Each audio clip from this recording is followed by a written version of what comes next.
কতগুলো মানুষকে সে হত্যা করেছে, আমার ছাত্র ভাইদেরকে হত্যা করেছে, আমার মা বোনদেরকে হত্যা করেছে, কত শত শিশু বাচ্চাদেরকে এতিম করেছে।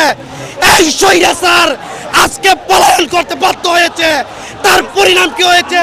তার এই বাড়িঘর লক্ষ লক্ষ জনতা সাধারণ মানুষ ভেঙে চুরে চুরমার করে দিয়েছে।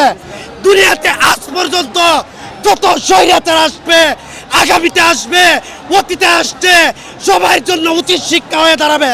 শেখ হাসিনা 16 বছর আমাদেরকে যে জ্বালা দিয়েছে, যে কষ্ট দিয়েছে, মহিলাদেরকে তাদের স্বামী হারা করেছে, সন্তানকে তার বাবা হারা করেছে। আজ তার এই 16 বছরের কষ্টের প্রতিফল বাংলার প্রত্যেকটা মানুষ, প্রত্যেকটা যুবক, প্রত্যেকটা ছেলে, প্রত্যেকটা বৃদ্ধ তার এই বাংলার, তার এই বাড়িঘর পুরে সরকার করে দিচ্ছে।